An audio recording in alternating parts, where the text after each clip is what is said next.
शहर का एक अरबपति सेठ गुर्दों के फेल होने के कारण मौत के बिस्तर पर पड़ा था। कोई भी उसे अपना गुर्दा देने को तैयार नहीं था। अस्पताल के बाहर बैठा एक कमजोर सा मजदूर चुपके से डॉक्टर के पास गया और उसने अपना गुर्दा देने की पेशकश कर दी। ऑपरेशन सफल हो गया। जब सेठ को होश आया तो उसने अपने जीवन दाता को बुलवाया। मजदूर कमरे में आया और जब उसने अपनी कमीज ऊपर उठाई तो उसके पेट पर एक पुराना पैदाइशी निशान था। उस निशान को देखते ही सेठ की चीख निकल गई। मेरा नाम अविनाश कुमार है और आज मैं एक बहुत बड़ा अमीर आदमी हूँ, लेकिन हमेशा से ऐसा नहीं था। एक समय था जब हमारे पास बहुत ज्यादा पैसा नहीं होता था, लेकिन उस दौर के हिसाब से हम ठीक ठाक खुशहाल थे। मेरे पिता इस दुनिया में नहीं रहे थे और मेरी माँ को समाज सेवा करने की आदत थी। पिताजी कमाते रहे और माँ समाज सेवा करती रही। अब भी माँ का वही स्वभाव था। मैं उन्हें कई बार समझाता कि इतना खर्च मत किया करो, लेकिन वो हमेशा मुस्कुराकर कहती कि दूसरों की मदद करना अच्छी बात होती है, इसलिए हमें भी दूसरों की मदद करनी चाहिए। मैं अक्सर सोचता था कि माँ की ये आदत थोड़ी अजीब है, लेकिन दिल में उनके लिए बहुत प्यार भी था। उन्हें दूसरों की मदद करके सच्ची खुशी मिलती थी। जब भी मैं उन्हें रोकने की कोशिश करता, वो बड़े सुकून से कहती, बेटा, अच्छे कर्म करते रहना चाहिए। एक दिन माँ ने बिना किसी से पूछे घर में एक औरत को काम पर रख लिया। उसके साथ उसका छोटा सा बेटा भी था, जो हर समय अपनी माँ के पीछे पीछे रहता था। उस औरत का नाम संगीता था। उसके चेहरे पर एक गहरी उदासी थी, लेकिन फिर भी वो हर काम पूरी लगन से करती थी। मैंने माँ से कहा, आजकल का समय बहुत खराब है। आप बिना पूछे किसी अजनबी औरत को घर में काम पर रख लेती हैं। पता नहीं ये कौन है, कैसी है, कहीं हमें कोई नुकसान न पहुंचा दे। हो सकता है इसकी कहानी सच ना हो। माँ ने बड़े ही धैर्य से कहा, बेटा, उसका पति उसे छोड़कर चला गया है और दूसरी शादी भी कर ली है। अब वो बेचारी कहाँ जाए, उसका कोई सहारा नहीं है, इसीलिए मैंने उसे यहाँ रख लिया। माँ ने आगे कहा, ये घर का काम करेगी और इसके बेटे को हम स्कूल में दाखिला भी दिला देंगे। इसका नाम विहान है। कितना प्यारा नाम है। मैंने कहा, नाम तो अच्छा है, लेकिन ये सब वही कहानी है जो उसने आपको सुनाई है। क्या पता सच्चाई कुछ और ही हो सकता है वो घर से भागी हो या कोई और वजह हो। माँ ने मुस्कुराकर कहा, मैं भी इसी समाज में रहती हूँ बेटा, इतना तो समझती ही हूँ कि कौन सच बोल रहा है और कौन झूठ। संगीता घर के सारे काम बड़ी मेहनत से करती थी। उसका बनाया हुआ खाना इतना साफ सुथरा और स्वादिष्ट होता कि खाने वाले का दिल खुश हो जाता। उसका बेटा बिहान भी बहुत प्यारा था। उसकी छोटी छोटी हरकतें कभी हंसा देती, कभी सोचने पर मजबूर कर देती। कभी वो चुपचाप एक कोने में बैठा रहता, कभी खेलता तो कभी अपनी माँ को बस देखता रहता। मुझे हैरानी होती थी, कितना छोटा बच्चा अपनी माँ से कितना जुड़ा हुआ है। उसकी हर हरकत में उसकी मासूमियत और माँ के लिए प्यार साफ झलकता था। मैं अक्सर संगीता को देखता और सोचता कि कैसे एक माँ और उसका बच्चा अपनी छोटी सी दुनिया में एक दूसरे के साथ खुश हैं। उन्हीं दिनों मेरी शादी की उम्र भी हो गई थी। मैंने माँ से कहा कि अब मेरे लिए कोई अच्छी सी लड़की देख लें। माँ ने मुस्कुराते हुए कहा कि वो जल्दी ही इस बारे में सोचेंगी। कुछ ही दिनों के बाद माँ ने मेरे सामने एक लड़की का जिक्र किया। मेरा मकसद साफ था कि मेरे पास इन सब चीजों के लिए बिल्कुल भी वक्त नहीं था। मैं उन लोगों में से नहीं था जिन्हें आसानी से किसी से प्यार हो जाता है। मुझे हमेशा लगता था कि जो लोग दूसरों से मोहब्बत करते हैं वो खुद से उतना प्यार नहीं करते, और मुझे खुद से बहुत ज्यादा प्यार था। मैंने सोचा कि माँ मेरे लिए कोई सीधी सादी समझदार लड़की ढूंढ लेगी। बाकी मेरी जिंदगी में लड़कियों का आना जाना तो चलता ही रहेगा, लेकिन एक पत्नी होगी जो घर संभालेगी और समाज में मेरी इज्जत भी बनी रहेगी। लोग मुझे एक जिम्मेदार और शादीशुदा इंसान समझेंगे। माँ ने भी कहा कि ठीक है बेटा, मैं तेरे लिए ऐसी लड़की ढूंढूंगी जो अच्छी हो, अच्छा खाना बनाती हो, संस्कारी हो, खूबसूरत हो और घर को अच्छे से संभाल सके। मैंने भी साफ कह दिया कि जैसा आपको ठीक लगे। आप वैसी ही लड़की मेरे लिए पसंद कर लीजिए, बस देखने में अच्छी होनी चाहिए। माँ ने हाँ में हाँ सिर हिला दिया और मैंने पूरी जिम्मेदारी उन पर ही छोड़ दी। लेकिन मुझे बिल्कुल भी अंदाजा नहीं था कि माँ जिस लड़की को मेरे लिए पसंद करेंगी वो मेरे हिसाब से बिल्कुल भी सही नहीं होगी। कुछ दिन बाद माँ ने अचानक कहा कि तुम संगीता से ही शादी कर लो। ये सुनकर मैं हैरान रह गया। मैंने चौंक कर कहा, आपने इस औरत को सड़क से उठाकर घर में काम पर रख लिया और अभी तक हमें ये भी नहीं पता है कि ये किस तरह की औरत है, इसका क्या चरित्र है, इसका परिवार कौन है, इसके माँ बाप कौन है, इसका कोई अता पता भी है या नहीं, कहीं ये किसी गलत जगह से तो नहीं आई, और इसका ये बेटा बिहान कहीं वो भी। मैंने बात अधूरी छोड़ दी, लेकिन मेरा इशारा साफ था। मैंने गुस्से में कहा, और आप चाहती हैं कि मैं इसे इस घर की बहू बना लूं, अपनी पत्नी बना लूं? माँ ने बहुत ही शांति से मेरी तरफ देखा और बोली, वो बहुत अच्छी लड़की है, 1 साल से हमारे घर में है, मैं उसे अच्छे से जानती हूँ। वो मेहनती है, साफ दिल की है, घर संभालना जानती है, खाना भी बहुत अच्छा बनाती है और देखने में भी सुंदर है। आखिर और क्या चाहिए? माँ की बात सुनकर मुझे अंदर ही अंदर गुस्सा भी आ रहा था और हैरानी भी हो रही थी। मैंने मन ही मन सोचा कि शायद अब माँ की सोच बदल गई है, उम्र का असर है। लोग कहते हैं कि 60 साल के बाद इंसान थोड़ा अलग सोचने लगता है, शायद माँ के साथ भी वही हो रहा है। मैंने उन्हें समझाने की कोशिश की, लेकिन ज्यादा बहस नहीं की, बस साफ शब्दों में मना कर दिया कि मैं ये शादी कभी नहीं करूंगा। मेरे दिल में एक अजीब सी बेचैनी थी, शक और डर दोनों साथ साथ थे। मैं कैसे किसी ऐसी औरत को अपनी पत्नी बना सकता था जिसके बारे में मैं कुछ भी नहीं जानता, जिसकी पूरी जिंदगी मेरे सामने एक राज की तरह छुपी हुई थी। मेरे दिमाग में एक के बाद एक सवाल उठ रहे थे और मुझे लगने लगा था कि शायद माँ का फैसला उतना सीधा नहीं है जितना वो दिखा रही हैं। लेकिन फिर भी मैंने तय कर लिया था कि मैं इस बात को यहीं रोक दूंगा, क्योंकि ये मेरी जिंदगी का फैसला था और इसे लेने का हक भी मेरा ही था। उस समय मोबाइल फोन का इतना चलन नहीं था, लेकिन जिसके पास मोबाइल होता था उसे बहुत अमीर समझा जाता था। मैंने भी अपने एक दोस्त के जरिए विदेश से एक मोबाइल मंगवाया था। वो फोन बहुत कीमती और नाजुक था।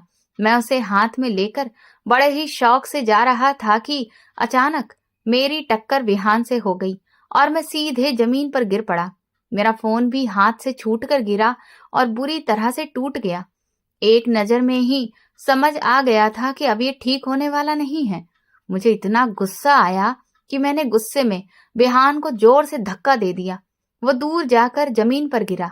उस समय मुझे ये भी समझ नहीं आया कि उसे कितनी चोट लगी है। तभी संगीता जोर जोर से चिल्लाने लगी। उसकी चीखें पूरे घर में गूंजने लगीं। मेरी माँ भी दौड़ती हुई आई और उन्होंने तुरंत विहान को उठाया। हम सब उसे लेकर अस्पताल पहुंचे। बाद में पता चला कि उसे काफी चोट लगी है। उसके पेट पर गहरा घाव हो गया था। माँ ने मुझसे नाराज होकर कहा, जमीन पर कोई नुकीली चीज पड़ी थी जो उसे लग गई, लेकिन तुमने उसे इतनी जोर से क्यों धक्का दिया? मैंने गुस्से में कहा, उसने मेरा बहुत नुकसान कर दिया। मेरा 4,000 रुपए का फोन था। आज के समय में 4,000 रुपए कुछ नहीं होते, लेकिन उस वक्त 4,000 रुपए का फोन होना बहुत बड़ी बात थी। माँ ने गुस्से और दुख से कहा, वो सिर्फ एक चीज थी और तुमने एक इंसान को इतनी बड़ी तकलीफ दे दी। तुम्हें जरा भी शर्म नहीं आई? उनकी बातों ने मुझे और चिढ़ा दिया। उन्होंने मुझे बहुत डांटा और मुझे ऐसा लगने लगा जैसे वो मेरी माँ नहीं बल्कि विहान की तरफदारी कर रही हैं। गुस्से में मैंने भी हद पार कर दी और कह दिया, ये दौलत मेरे पिता ने कमाई थी और अब मैं कमा रहा हूँ। आपने 1 रुपया भी नहीं कमाया है, फिर भी आप इसे लोगों पर लुटाती रहती हैं। कभी किसी को घर में रख लेती हैं, कभी किसी की मदद करती हैं। अब ये सब नहीं चलेगा। अब मैं ऐसा नहीं होने दूंगा। मेरी बात सुनकर माँ चुप हो गई। उन्होंने धीमी आवाज में कहा, तो तुम ये कहना चाहते हो कि ये घर सिर्फ तुम्हारा है? मैंने भी साफ कह दिया, हाँ, ये मेरा ही घर है। इसके बाद मैं अपने कमरे में चला गया। कुछ देर के बाद मुझे एहसास हुआ कि मैंने बहुत गलत कह दिया। मुझे ऐसा नहीं बोलना चाहिए था। माँ को इस तरह चोट पहुंचाना सही नहीं था, लेकिन अब जो होना था वो हो चुका था। सुबह सुबह घर में जोर जोर से रोने चिल्लाने की आवाजें आईं। ये संगीता की आवाज थी। मैं घबराकर तुरंत नीचे भागा। देखा तो संगीता विहान को पकड़े खड़ी है और जोर जोर से रो रही है। उसकी आंखों में डर, दुख और गुस्सा सब एक साथ दिख रहा था। मैंने घबराकर पूछा, क्या हुआ? संगीता ने रोते हुए कहा, वो आपकी माँ अब इस दुनिया में नहीं रही।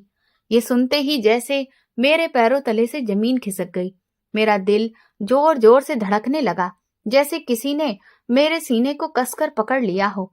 मेरी आंखों के सामने सब कुछ धुंधला पड़ गया। मैं तुरंत कार लेकर निकला और संगीता और विहान को साथ में लेकर अस्पताल पहुंचा। वहां डॉक्टर ने मुझे बताया कि माँ को गए काफी समय हो चुका था। रात में ही उन्हें दिल का दौरा पड़ा था और वो अकेली ही थी। ये सुनकर मैं पूरी तरह से टूट गया। मेरे मन में एक अजीब सा दर्द और पछतावा भर गया। बार बार यही ख्याल आ रहा था कि कहीं मेरी बातों ने ही उन्हें अंदर से तोड़ तो नहीं दिया।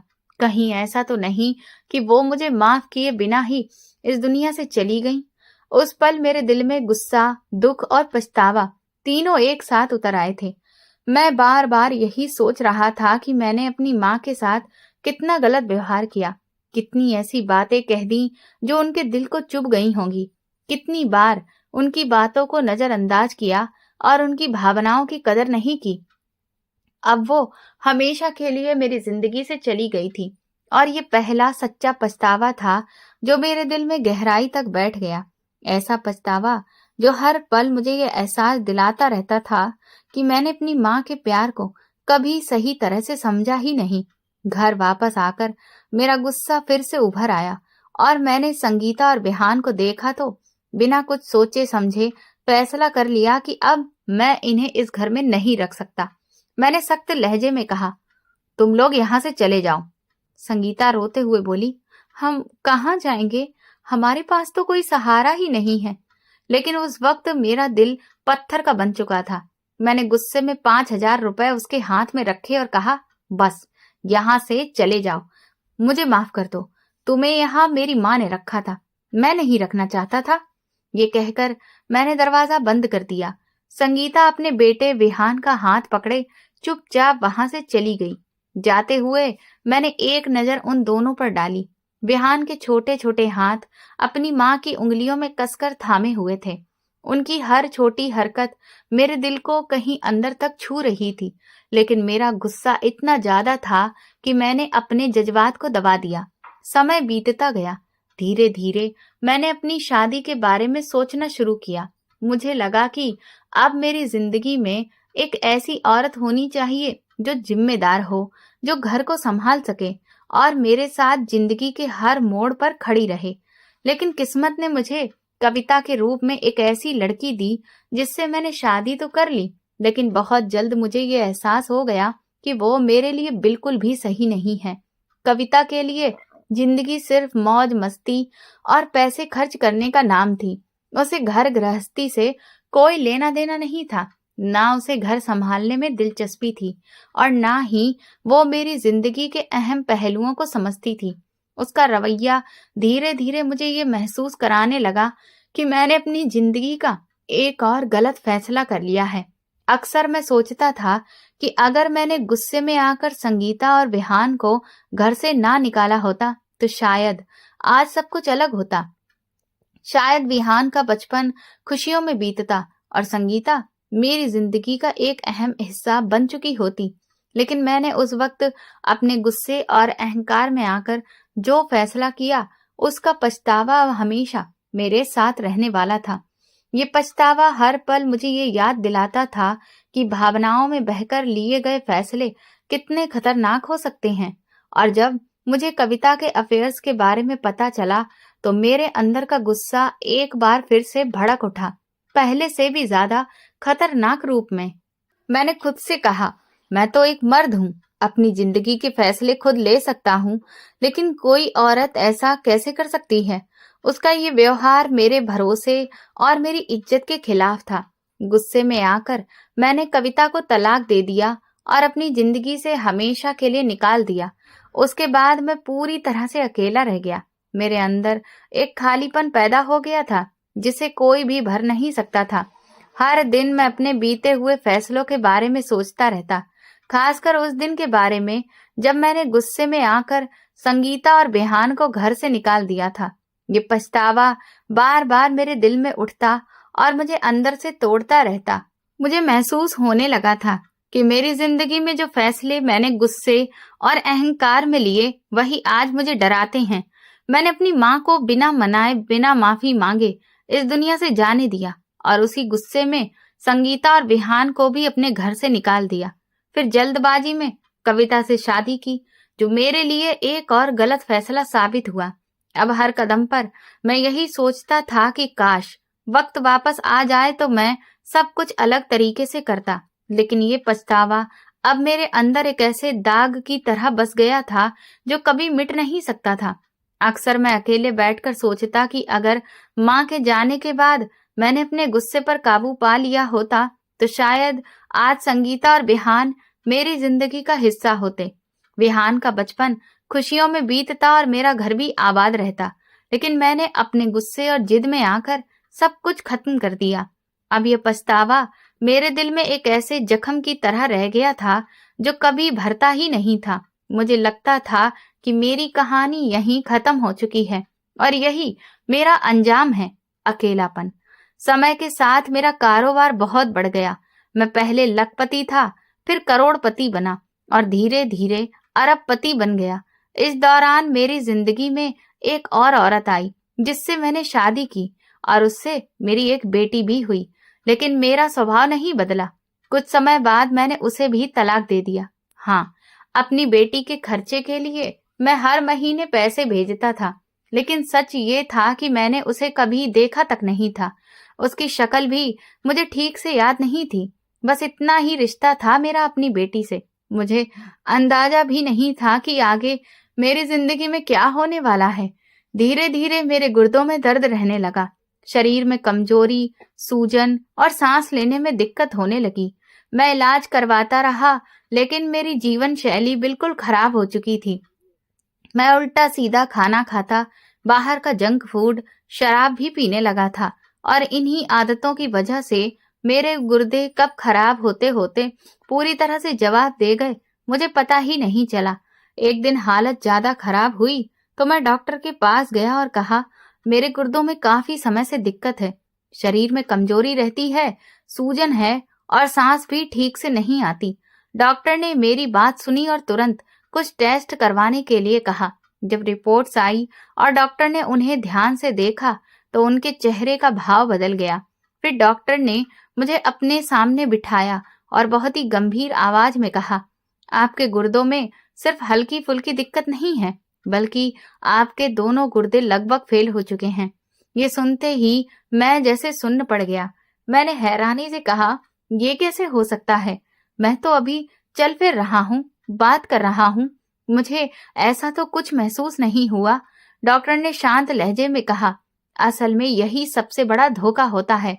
जब तक इंसान को सही मायनों में एहसास होता है तब तक बहुत देर हो चुकी होती है। अगर आपको जिंदा रहना है तो आपके दोनों खराब गुर्दों को निकालकर एक नया गुर्दा लगाना पड़ेगा, तभी आपकी जिंदगी कुछ हद तक सामान्य हो सकती है। ये सुनकर मैं बिल्कुल खामोश हो गया।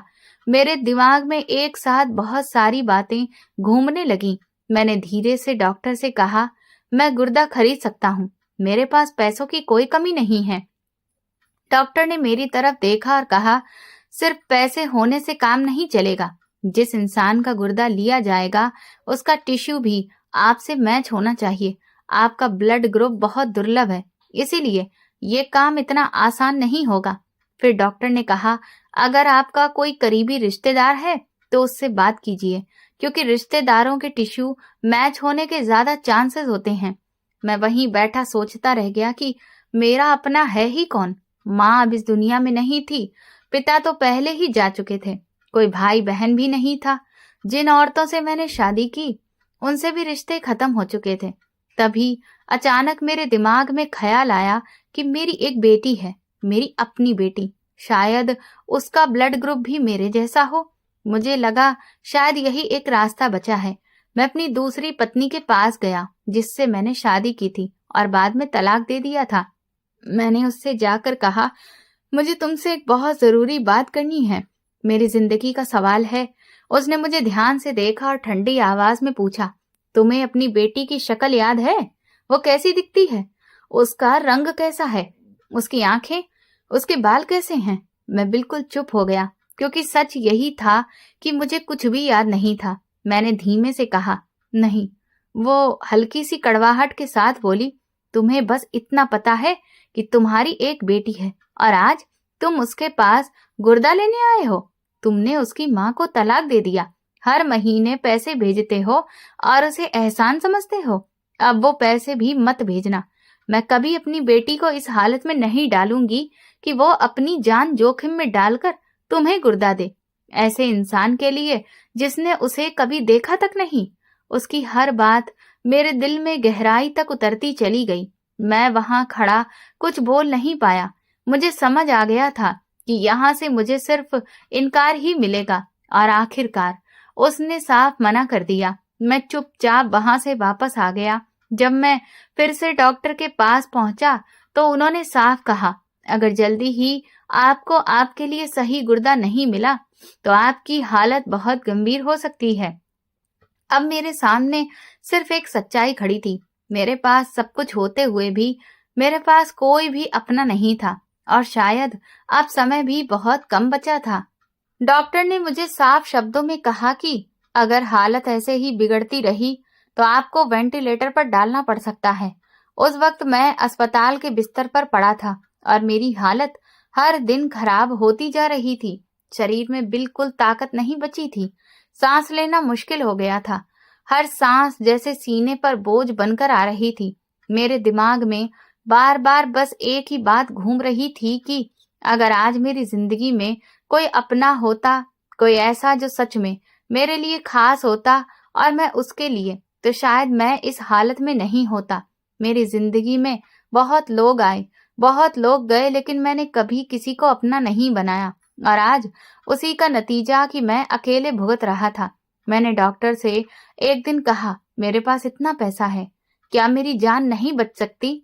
डॉक्टर ने मेरी तरफ देखा और बहुत सादगी से कहा, कौन कहता है कि पैसे से जान बचती है और कौन कहता है कि पैसे से जिंदगी खरीदी जा सकती है? बहुत से ऐसे लोग हैं जिनके पास बेहिसाब पैसा होता है, लेकिन आखिरी फैसला न पैसा करता है और ना ही इंसान की मेहनत। आखिरी फैसला तो किस्मत करती है और इस वक्त आपकी किस्मत आपका साथ नहीं दे रही। मैंने कमजोर आवाज में पूछा, डॉक्टर साहब, ये किस्मत कैसे बदलती है? डॉक्टर ने कहा, मेहनत से, सच्ची कोशिश से और सबसे बढ़कर कर्मों से। जब इंसान दूसरों की मदद करता है, उनके लिए कुछ अच्छा करता है, तो वो दिल से भला चाहता है और कई बार वही भलाई इंसान की किस्मत को बदल देती है। अगर कोई मुसीबत लिखी भी हो तो वो भी टल जाती है। उनकी बात सुनकर मैं अंदर तक हिल गया। मुझे अपनी माँ की बातें याद आने लगीं, जब वो लोगों की मदद करती थी और मैं उन्हें रोकता था, उल्टा सीधा कहता था। मुझे तब समझ नहीं थी कि दूसरों की मदद करना कितना अच्छा काम होता है। मेरे लिए सही गुर्दा नहीं मिल रहा था। मैं बार बार संगीता के बारे में सोचता था। मैंने उसका रिश्ता ठुकरा दिया था सिर्फ इसलिए क्योंकि मुझे उसके बारे में पूरी जानकारी नहीं थी। मुझे शक था, लेकिन सच ये था कि वो एक बहुत अच्छी औरत थी। वो मेहनती थी, ईमानदार थी, घर संभालना जानती थी, खाना बहुत अच्छा बनाती थी, संस्कारी थी, सुंदर थी। हर मायने में वो वैसी ही थी जैसी एक आदमी अपनी पत्नी में चाहता है। मेरी माँ की सोच कितनी सही थी, ये अब मुझे समझ आ रहा था। अगर उस समय मैंने उनकी बात मान ली होती, संगीता को अपनी जिंदगी का हिस्सा बना लिया होता, तो शायद आज मेरी जिंदगी कुछ और ही होती। लेकिन मैंने अपने अहंकार और गुस्से में आकर सब कुछ खुद ही खत्म कर दिया। अब मेरी हालत इतनी खराब हो चुकी थी कि शरीर में बिल्कुल ताकत नहीं बची थी। सांस लेते वक्त सीना भारी हो जाता था, आंखें खुली रखना भी मुश्किल हो गया था। हर पल ऐसा लगता था जैसे जिंदगी धीरे धीरे मेरे हाथों से फिसल रही है और मैं कुछ भी नहीं कर पा रहा हूँ। डॉक्टर रोज आता, मेरी हालत देखता, रिपोर्ट चेक करता और फिर चुपचाप चला जाता। एक दिन उसने साफ साफ कह दिया, अगर आप किसी बड़े देश के अस्पताल में चले जाएं तो शायद वहां जाकर आपका इलाज हो सकता है। लेकिन उसी वक्त उसने खुद ही ये भी कह दिया कि आप इतनी लंबी यात्रा कर ही नहीं सकते। आपकी हालत इस लायक नहीं है कि आप सफर सहन कर पाएं। ये सुनकर मेरे अंदर जो थोड़ी बहुत उम्मीद बची थी वो भी टूट गई। मेरे हाथ में हर वक्त ड्रिप लगी रहती थी। बाजू इतने सूज चुके थे कि सुइयां बार बार बदलनी पड़ती थी। शरीर एक ही जगह पर लेटे लेटे दर्द से टूट चुका था। मैं जब भी आंखें खोलता तो सामने वही अस्पताल का कमरा दिखाई देता। सफेद दीवारें, खामोश मशीनें और उनकी बीप बीप की आवाज जो हर पल ये याद दिलाती रहती थी कि मैं भी जिंदा हूं। मैं आसपास के कमरों की तरफ देखता था। वहां दूसरे मरीज भी भर्ती थे, लेकिन उनके साथ उनके अपने लोग थे। कोई कुर्सी पर बैठा था, कोई बिस्तर के पास खड़ा था, कोई पूरी रात जाग कर अपने मरीज के सिरहाने बैठा रहता था। कोई पानी पिला रहा था, कोई कंबल ठीक कर रहा था, कोई हंसी मजाक करके माहौल हल्का कर रहा था, तो कोई हौसला दे रहा था। और मैं उस बड़े से वीआईपी कमरे में बिल्कुल अकेला पड़ा था। मेरे पास नर्सेस थीं जो समय पर दवाइयां देकर चली जाती थीं। डॉक्टर था जो बार बार आकर मेरी फाइल देखता था और इलाज करता था। मेरा ख्याल रखा जा रहा था, लेकिन मेरे पास कोई अपना नहीं था। कोई ऐसा नहीं जो मेरे पास बैठकर दो बातें ही कर ले, जो बस ये ही पूछ ले कि कैसा महसूस हो रहा है। मैं बोर हो रहा था, लेकिन ये सिर्फ बोरियत नहीं थी, ये एक अजीब सा खालीपन था जो मुझे अंदर से खा रहा था। मेरी हालत ऐसी नहीं थी कि मैं टीवी देख सकूं या मोबाइल चला सकूं। आंखें ज्यादा देर तक खुली नहीं रहती थीं, सिर भारी हो जाता था। बस दिल करता था कि कोई अपना आए, मेरे पास बैठ जाए, कुछ बातें करे, चाहे बेकार की ही बातें क्यों ना हो, लेकिन अपनी मौजूदगी का एहसास तो दिलाए। कभी कभी मैं आंखें बंद करके सिर्फ आवाजों से अंदाजा लगाने की कोशिश करता कि दिन है या रात, लेकिन समझ नहीं आता था। वक्त जैसे थम सा गया था। मुझे ये भी याद नहीं रहता था कि मैं यहाँ कितने दिनों से पड़ा हूँ। हर दिन एक जैसा लगता था, हर रात एक जैसी। बस ड्रिप बदलती थी, नर्स आती थी, डॉक्टर आता था और फिर वही खामोशी चारों तरफ फैल जाती थी। इस खामोशी में मुझे अपनी सांसों की आवाज सुनाई देती थी, दिल की धड़कन सुनाई देती थी। कभी कभी दूसरे कमरों से किसी के रोने या बात करने की आवाज आती थी, लेकिन वो आवाजें मुझे सुकून नहीं देती थीं, बल्कि और ज्यादा अकेला कर देती थीं, क्योंकि मुझे वो याद दिलाती थीं कि हर किसी के पास कोई ना कोई है और मेरे पास कोई भी नहीं। मैं छत को घूरता रहता और सोचता कि अगर कोई अपना होता तो शायद ये बिस्तर इतना भारी ना लगता, ये कमरा इतना सूना ना लगता, ये वक्त इतना लंबा ना लगता। लेकिन यहाँ सिर्फ मैं था, मशीनों की आवाज थी और एक लंबी गहरी खामोशी थी जो धीरे धीरे मेरे अंदर उतरती जा रही थी। फिर एक दिन अचानक मेरी हालत बहुत ज्यादा बिगड़ गई। शरीर में जैसे जान ही नहीं बची थी। सांस टूट टूट कर आ रही थी, जैसे हर सांस आखिरी हो। और मुझे महसूस होने लगा था कि शायद अब मेरा वक्त सच में खत्म होने वाला है। सीना पूरी तरह से भारी हो चुका था, आंखों के आगे सब कुछ घूम रहा था। डॉक्टर बार बार आकर मेरा ब्लड प्रेशर चेक कर रहा था, नर्सें ड्रिप बदल रही थीं और मुझे बस यही दिलासा दिया जा रहा था कि सब ठीक हो जाएगा। लेकिन मेरे दिल के अंदर एक अजीब सा डर बैठ गया था। मुझे साफ महसूस हो रहा था कि शायद आज मेरा आखिरी दिन है। मैं मन ही मन सोच रहा था कि जिस इंसान के गुर्दे जवाब दे दें, उसकी जिंदगी भी जैसे खत्म हो जाती है। न शरीर में ताकत बचती है, न मन में सुकून और ना ही भविष्य की कोई उम्मीद। ये दवाइयाँ, ये मशीनें और ये ड्रिप्स आखिर कब तक मुझे जिंदा रख पाएंगी? हर सांस के साथ ऐसा लग रहा था जैसे कि मैं थोड़ा थोड़ा खत्म हो रहा हूँ। मेरे सामने अंधेरा छाने लगा था, कमरा धीरे धीरे धुंधला पड़ रहा था, मशीनों की आवाजें भी दूर होती जा रही थीं। मुझे महसूस हुआ कि मैं बेहोश होने वाला हूँ। उसी पल मेरे मन में ख्याल आया कि शायद अब सब खत्म हो गया, शायद मैं मर रहा हूँ और अब मेरी आंखें दोबारा नहीं खुलेंगी। मैंने आखिरी बार उस कमरे को देखा, वही फीकी सफेद दीवारें, वो अकेली सी जगह, अस्पताल की छत, सब कुछ जैसे आखिरी बार मेरी आंखों में बस रहा था। मैंने मन ही मन कहा, शायद अब मैं इन्हें दोबारा कभी नहीं देख पाऊंगा। और फिर मुझे कुछ याद ही नहीं रहा। जब मेरी आंखें दोबारा खुली तो मैं उसी कमरे में था, लेकिन सब कुछ बदला हुआ था। मेरे शरीर से पहले से ज्यादा मशीनें जुड़ी हुई थी, तारें, नलियां, ड्रिप्स, सब कुछ बढ़ गया था। शरीर में इतनी कमजोरी थी कि हिलने की भी ताकत नहीं थी। ऐसा लग रहा था जैसे हालत पहले से भी ज्यादा खराब है। लेकिन एक अजीब बात ये थी कि अंदर से मैं पहले से बेहतर महसूस कर रहा था। सांस पहले से हल्की लग रही थी, दिल का बोझ कुछ कम हो गया था। मैंने धीरे धीरे आंखें घुमाई और खुद को होश में रखने की कोशिश की। थोड़ी देर बाद डॉक्टर मेरे पास आया। उसके चेहरे पर एक हल्की सी मुस्कान थी जो मैंने पहले कभी नहीं देखी थी। मैंने बहुत धीमी आवाज में कहा, लगता है मुझे आखिरी झटका लगा था, लेकिन फिर भी मेरी आंख खुल गई। अब पता नहीं आगे क्या होगा। डॉक्टर मुस्कुराया और बोला, नहीं, यह आखिरी झटका नहीं था। आपका ऑपरेशन सफल हो गया है।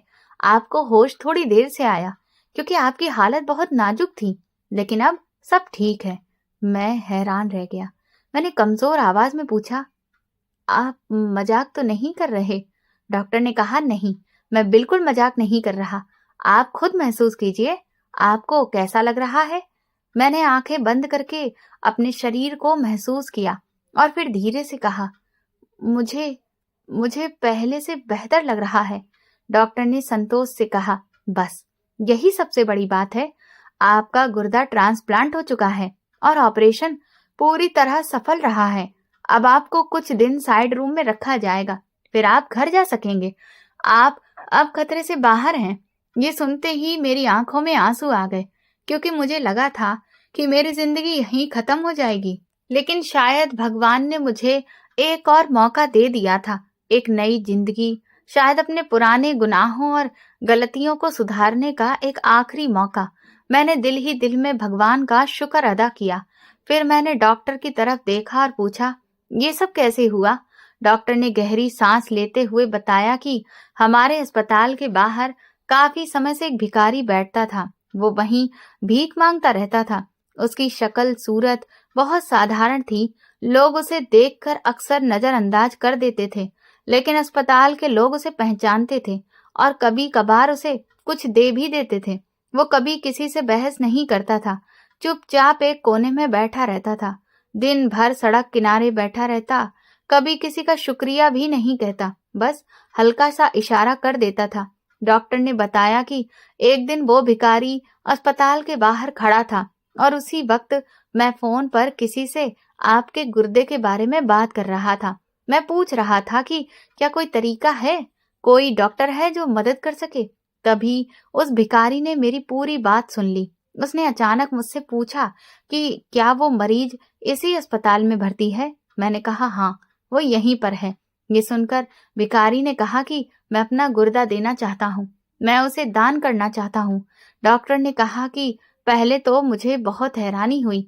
मैंने उसे समझाया कि ये इतना आसान नहीं है, इसके लिए कई शर्तें होती हैं, ब्लड ग्रुप और टिश्यू का मिलना जरूरी होता है।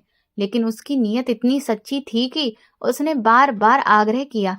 फिर हमने उसके टेस्ट करवाए और हैरानी की बात ये थी कि उसके सारे टेस्ट आपसे पूरी तरह से मेल भी खा गए। उसका ब्लड ग्रुप, टिश्यू, सब कुछ बिल्कुल सही था। ऐसा लग रहा था जैसे कि वो इंसान आपके लिए ही बना हो। डॉक्टर ने कहा कि ये सच में किसी चमत्कार से कम नहीं था। शायद उसकी सच्ची नीयत और दिल के साफ होने का ही असर था कि सब कुछ इतना परफेक्ट हो गया। डॉक्टर ने बताया कि हमने उसे समझाया कि ये ऑपरेशन उसके लिए भी जोखिम भरा हो सकता है, उसे तकलीफ होगी, लेकिन उसने बिना किसी हिचक के कहा, मुझे कोई परेशानी नहीं है, मैं तैयार हूँ। फिर ऑपरेशन किया गया और क्योंकि वो जवान और मजबूत था, इसीलिए वो जल्दी ठीक भी हो गया। ये सब सुनकर मेरे दिल में एक अजीब सा एहसास पैदा हुआ, हैरानी, सुकून और कृतज्ञता सब एक साथ। मुझे यकीन ही नहीं हो रहा था कि एक अजनबी इंसान ने अपनी जान की परवाह किए बिना मेरी जान बचा ली। मैंने तुरंत डॉक्टर से कहा, वो कौन है? मैं उससे मिलना चाहता हूँ। मैं उसका शुक्रिया अदा करना चाहता हूँ। डॉक्टर मुस्कुराया और बोला, वो आपका जीवन दाता है, जिसने आपको नई जिंदगी दी है। क्यों नहीं, मैं उसे बुला लेता हूँ। ये कहकर डॉक्टर बाहर चले गए। जब वो उस भिखारी के पास पहुंचे और उससे कहा कि मरीज आपसे मिलना चाहता है, तभी उस भिखारी ने एक पल के लिए चुप होकर सिर झुका लिया, जैसे वो किसी गहरी सोच में डूब गया हो। फिर उस भिखारी ने साफ इनकार कर दिया। उसका इनकार किसी घमंड की वजह से नहीं था, बल्कि वो कुछ डरा सहमा सा लग रहा था, जैसे किसी पुराने जख्म को फिर से छूने से डरता हो। मैंने डॉक्टर से कहा कि फिर भी उसे एक बार मेरे पास जरूर लाएं, मैं उससे मिलना चाहता हूँ। डॉक्टर ने मुझे भरोसा दिलाया कि वो कोशिश करेगा, लेकिन मेरे मन में एक ही सवाल घूम रहा था, जिस इंसान ने मेरी जान बचाई, वो मुझसे मिलना क्यों नहीं चाहता? थोड़ी देर बाद डॉक्टर उसे मेरे कमरे में लेकर आया।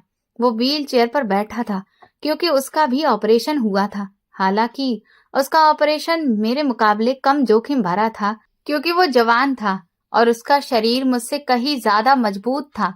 मेरी हालत तो पहले ही बहुत नाजुक थी। ब्लड प्रेशर हाई रहता था और दोनों गुर्दे पूरी तरह से खराब हो चुके थे। जब मैंने पहली बार उसे देखा तो मेरे दिल को एक अजीब सा झटका लगा। उसकी उम्र ज्यादा नहीं थी, लेकिन गरीबी और हालात ने उसे वक्त से पहले बूढ़ा बना दिया था। उसके चेहरे पर थकान थी, आंखों में गहरी खामोशी थी और शरीर पर कमजोरी साफ झलक रही थी। वो सिर झुकाए बैठा था, जैसे किसी से नजर मिलाने की हिम्मत ही नहीं जुटा पा रहा हो। डॉक्टर ने धीरे से उसका कपड़ा उठाया और मुझे उसका वो जख्म दिखाया, वही जगह जहां से उसका गुर्दा निकाला गया था। लेकिन जैसे ही मेरी नजर उस जख्म के पास पड़े एक पुराने निशान पर पड़ी, मैं सन्न रह गया, क्योंकि वो कोई साधारण निशान नहीं था। उसे देखते ही मेरी रूह कांप उठी, मेरा दिल जोर जोर से धड़कने लगा, सांसें तेज हो गईं और आंखों से आंसू अपने आप बहने लगे। मैं खुद को रोक नहीं पाया और जोर जोर से रोने लगा। डॉक्टर घबरा गया। वो मुझे संभालने लगा और कहने लगा, आपको क्या हो गया है? खुद को संभालिए, आपका ब्लड प्रेशर बढ़ जाएगा। लेकिन उस वक्त मैं कुछ भी सुनने की हालत में नहीं था। मेरे मुंह से बस एक ही बात निकल रही थी, ये वही है, ये वही है। डॉक्टर ने हैरानी से पूछा, कौन? आप ये क्या कह रहे हैं? क्या आप दोनों एक दूसरे को जानते हैं? उसी पल वो लड़का भी रोने लगा। उसकी आंखों से आंसू बहने लगे, उसका चेहरा कांपने लगा। अब डॉक्टर और ज्यादा हैरान हो गया। उसने फिर से पूछा, क्या आप दोनों एक दूसरे को जानते हैं? मैंने कांपती आवाज में उससे पूछा, तुम्हारा तुम्हारा नाम क्या है? उसने सिर झुकाकर धीमे से कहा, विहान। ये सुनते ही मेरे अंदर जैसे सब कुछ टूट गया। ये वही विहान था, संगीता का बेटा, वही बच्चा जिसे मैंने बचपन में गुस्से में धक्का दिया था, जिसके पेट पर गहरी चोट लगी थी और उसी चोट का निशान आज भी उसके शरीर पर मौजूद था। और आज उसी बच्चे ने मुझे अपना गुर्दा देकर नई जिंदगी दे दी थी। ये वही विहान था जिसे मैंने उसकी माँ के साथ अपने घर से निकाल दिया था, वही बच्चा जिसे मैंने बेबस हालत में सड़क पर छोड़ दिया था। और आज वही अपनी जान जोखिम में डालकर मेरी जिंदगी बचा गया। ये एहसास मेरे लिए असहनीय था। एक तरफ ये सच्चाई मेरे दिल को चीर रही थी कि जिस इंसान की जिंदगी मैंने बर्बाद की, वही आज मेरी जिंदगी का सहारा बन गया, और दूसरी तरफ ये दर्द कि वो आज एक भिखारी बनकर जी रहा है। अगर मैंने उस दिन गुस्से में आकर उन्हें घर से ना निकाला होता तो शायद आज वो इस हालत में ना होता, और शायद मुझे इस तरह अपने गुनाहों का सामना भी न करना पड़ता। शायद वो पढ़ लिख जाता, शायद वो एक अच्छी और सम्मान भरी जिंदगी जी रहा होता। मैं यही सोचता रहा कि आज भी उसके अंदर इतनी बड़ी इंसानियत जिंदा थी कि उसने उसी इंसान की मदद की जिसने उसके साथ सबसे बुरा व्यवहार किया था। मैंने तो उसकी जिंदगी अंधेरे में धकेल दी थी, लेकिन उसने मेरे लिए रोशनी का रास्ता चुना। ये सब सोचकर मेरी हालत और ज्यादा खराब हो गई। दिल तेजी से धड़कने लगा, सांसें टूटने लगीं और मैं दोबारा बेहोश हो गया। जब मुझे होश आया तो मैंने डॉक्टर को पूरी सच्चाई बता दी। डॉक्टर चुपचाप मेरी बात सुनते रहे। उनकी आंखें नम हो गई थीं। उन्होंने धीरे से कहा, वो सच में बहुत बड़ा इंसान है, जिसने उसके साथ बुरा करने वाले के साथ भी भलाई की। मैंने कमजोर आवाज में पूछा, वो कहाँ है? डॉक्टर ने कहा, वो यहीं है, इसी अस्पताल में। मैंने तुरंत कहा, डॉक्टर साहब, कृपया उसे जाने मत दीजिए। मैं ठीक होते ही अपनी जिंदगी की सबसे बड़ी गलती को सुधारना चाहता हूँ। डॉक्टर ने सिर हिलाकर कहा, ठीक है। मेरी हालत अभी भी पूरी तरह से ठीक नहीं थी, लेकिन दिल के अंदर जो बोझ था वो मुझे चैन से बैठने नहीं दे रहा था। मैंने बड़ी मुश्किल से डॉक्टर से इजाजत ली और बिहान को अपने साथ लेकर घर आ गया। रास्ते भर वो चुप रहा।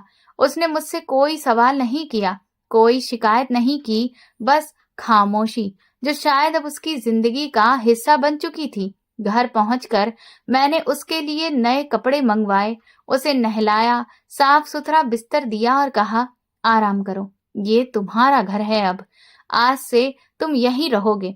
तुम्हें अब भिखारी बनकर भीख मांगने की जरूरत नहीं है।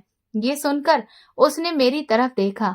उसकी आंखों में हैरानी थी, जैसे कि उसे यकीन ही नहीं हो रहा था कि उसके साथ ये सब सच में हो रहा है। लेकिन मेरे दिल में एक सवाल ऐसा था जिसे पूछे बिना मुझे सुकून नहीं मिल सकता था।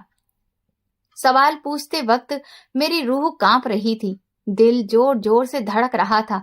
फिर भी मैंने हिम्मत करके पूछ लिया, संगीता कहाँ है? ये सुनते ही विहान की आंखों में आंसू भर आए। उसने धीमी आवाज में कहा, मेरी माँ, मेरी बेचारी माँ। उसने पूरी जिंदगी मेरा ख्याल रखा, मेरे लिए अपनी जवानी कुर्बान कर दी, लेकिन मैं सिर्फ 10 साल का था जब वो इस दुनिया से चली गई। ये सुनकर मेरा दिल जैसे किसी ने कसकर पकड़ लिया हो। मैंने घबराकर पूछा, क्या हुआ था उसे? विहान ने बताया, वो बहुत मेहनत करती थी, मजदूरी करती थी, भारी सामान उठाती थी, लोगों के घरों में काम करती थी। एक दिन काम करते हुए अचानक उसके सीने में तेज दर्द हुआ। किसी को समझ नहीं आया कि क्या हो रहा है। समय पर उसे अस्पताल नहीं ले जाया जा सका और वो वहीं चल बसी। ये सुनकर मेरे अंदर सब कुछ टूट गया। संगीता जो अपनी जवानी में ही इस दुनिया से चली गई, और उस वक्त बिहान सिर्फ 10 साल का था। उसके बाद वो बच्चा क्या करता, कहाँ जाता? भीख मांगने के अलावा उसके पास कोई रास्ता ही नहीं बचा होगा। जब मैंने उन्हें घर से निकाला था, उसके 2-2.5 साल के बाद ही ये सब हो गया होगा। ये एहसास मेरे दिल में ऐसे बैठ गया जैसे कोई गहरा जख्म जो कभी भर ही नहीं सकता। मैंने विहान की तरफ देखा और कांपती हुई आवाज में कहा, मुझे माफ कर दो, मुझसे बहुत बड़ी गलती हो गई थी। उसने बिना देर किए शांत स्वर में कहा, अगर मैंने आपको माफ ना किया होता तो मैं आपकी मदद क्यों करता? मुझे तो ये भी नहीं पता था कि मेरा खून आपसे मैच करेगा भी या नहीं। बस जब मैंने गुर्दे की बात सुनी तो डॉक्टर से कह दिया कि मुझसे ले लीजिए। वैसे भी मेरी जिंदगी का क्या ही मकसद रह गया था। बाद में डॉक्टर ने बताया कि सब कुछ मैच हो गया है और ये किसी चमत्कार से कम नहीं है। मैंने उनसे ये भी कहा था कि आपको मत बताइएगा, क्या पता आप मुझे देखकर नाराज हो जाएं। ये सुनकर मैं उसके सामने फूट फूट कर रो पड़ा। मैंने कहा, विहान, मैं बीते हुए वक्त को वापस तो नहीं ला सकता, लेकिन जो जिंदगी बाकी है मैं चाहता हूँ कि तुम उसे सुकून से जियो। मैं वादा करता हूँ अब तुम्हें कभी अकेला नहीं छोड़ूंगा। विहान ने बस हल्का सा सिर हिला दिया। उसने जिंदगी में इतनी मुश्किलें देख ली थीं कि अब उसके चेहरे पर न पूरी खुशी नजर आती थी और ना ही पूरा दुख। बस एक गहरी खामोशी थी जो उसके अंदर हमेशा के लिए बस चुकी थी। मैं उसे देखता रहा और मन ही मन तय कर लिया कि अब मेरी बाकी जिंदगी सिर्फ एक ही मकसद के लिए होगी, उस गलती को सुधारना जो मैंने सालों पहले की थी। विहान को ये नहीं पता था कि मैं अपनी पूरी संपत्ति उसके नाम कर चुका हूँ।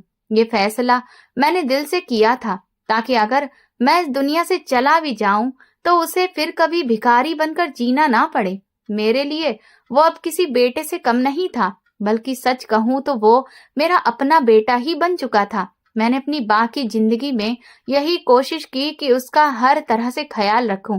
मैं उसे अपने साथ बाहर ले जाता, घुमाता फिराता, उसे वो सारी खुशियां देने की कोशिश करता जो उसे बचपन में कभी नहीं मिली। मैं अक्सर देखता था कि वो चीजों को किस तरह से देखता है।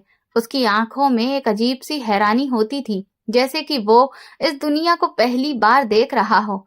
वो ज्यादा बातें नहीं करता था, लेकिन उसकी खामोशी के पीछे एक पूरी कहानी छुपी होती थी। तब मुझे समझ आया कि कुछ जख्म ऐसे होते हैं जिन्हें शब्दों में बयान नहीं किया जा सकता। वो बस इंसान के अंदर हमेशा के लिए रह जाते हैं। एक दिन उसने मुझे अपनी माँ संगीता की तस्वीर दिखाई, जिसे देखकर मेरे कदम कांपने लगे। मैंने मन ही मन संगीता से माफी मांगी। मैंने कहा, मुझसे बहुत बड़ी गलती हो गई। मैं तुम्हें वो सम्मान और सुरक्षा नहीं दे सका जिसकी तुम हकदार थी।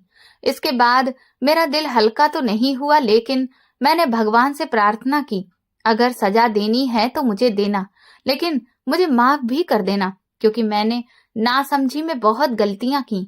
बहुत लोगों को उनकी जरूरत के वक्त ठुकराया। उस दिन मुझे पहली बार ये बात गहराई से समझ आई कि जिंदगी सिर्फ लेने और देने का नाम नहीं है, बल्कि ये रिश्तों की परीक्षा होती है। जब इंसान ताकतवर होता है तो वो अक्सर कमजोर को भूल जाता है, लेकिन जब वही इंसान कमजोर पड़ता है तो उसे हर रिश्ता, हर गलती और हर पछतावा याद आ जाता है। और तब समझ आता है कि असली दौलत पैसा नहीं बल्कि अपने लोग होते हैं। लेकिन फिर भी जीना पड़ता है। मैंने अपनी जिंदगी में बहुत कुछ देखा, दौलत देखी, घमंड देखा, अकेलापन देखा, और आखिर में ये भी समझ लिया कि असली ताकत माफ करने में होती है और असली इज्जत इंसानियत में होती है। अगर मैंने सही समय पर संगीता और बिहान का साथ दे दिया होता तो शायद आज मेरी जिंदगी कुछ और ही होती। लेकिन बीता हुआ वक्त कभी वापस नहीं आता। इंसान सिर्फ अपने आज को बेहतर बना सकता है। विहान आज भी मेरे साथ है। वो धीरे धीरे बदल रहा है। उसकी आंखों में अब पहले जैसा डर नहीं रहा। वो मुस्कुराता भी है, लेकिन उसकी मुस्कान बहुत खामोश होती है। मैं जानता हूँ कि उसके अंदर का बच्चा बहुत पहले ही बड़ा हो चुका है। शायद अब वो कभी पूरी तरह से बच्चा बन भी नहीं पाएगा। मैंने अपनी बाकी जिंदगी इसी बात के नाम कर दी है कि मैं किसी को बेसहारा नहीं छोड़ूंगा, किसी को उसकी कमजोरी से नहीं आंकूंगा, क्योंकि अब मैं समझ चुका हूँ कि आज जो देने वाला है वो कल लेने वाला भी हो सकता है। और आज जो दरवाजा बंद करता है, कल वही उसी दरवाजे के बाहर खड़ा भी हो सकता है। जिंदगी बहुत अजीब होती है। यह हमें गिराती भी है, उठाती भी है, हमें परखती भी है और सिखाती भी है। आखिर में इंसान के पास सिर्फ उसके कर्म ही रह जाते हैं। न पैसा साथ जाता है, न ताकत, न घमंड, बस यादें रह जाती हैं। और वो लोग रह जाते हैं जिनके दिल हमने तोड़े होते हैं या जिनके जख्म हमने भरे होते हैं। मेरी यही सीख है कि कभी किसी को छोटा मत समझो, किसी को उसकी हालत से मत परखो, क्योंकि हो सकता है वही इंसान एक दिन तुम्हारी जिंदगी का सबसे बड़ा सहारा बन जाए। और अगर तुमसे कभी किसी का दिल दुखा है तो माफी मांगने में देर मत करो। माफी मांगने से इंसान छोटा नहीं होता, बल्कि और बड़ा हो जाता है। यही जिंदगी है। इसी में पछतावा भी है, दुख भी है, लेकिन फिर भी जीना पड़ता है। मरने से डर भी लगता है, लेकिन फिर भी जिंदगी खूबसूरत लगती है, क्योंकि शायद उम्मीद का नाम ही जिंदगी है। तो दोस्तों, अगर आपको हमारी ये कहानी पसंद आई है और आप किस शहर से ये कहानी सुन रहे हैं, हमें कमेंट करके जरूर बताएं। इस वीडियो को लाइक करें, हाइप दें और ज्यादा से ज्यादा शेयर करें। चैनल पर नए हैं तो सब्सक्राइब करें और नोटिफिकेशन बेल दबाएं, ताकि अगली अपडेट सबसे पहले आपको मिले। ये कहानी पूरी तरह से काल्पनिक है और केवल मनोरंजन तथा सीख देने के उद्देश्य से बनाई गई है। इस कहानी का किसी भी व्यक्ति, स्थान या घटना से कोई सीधा संबंध नहीं है। अगर किसी व्यक्ति या घटना से कोई भी समानता दिखाई देती है तो उसे मात्र संयोग समझा जाए। इस कहानी में दिखाई गई घटनाओं और पात्रों का उद्देश्य समाज में अच्छे कर्म, इंसानियत और रिश्तों की अहमियत को समझाना है।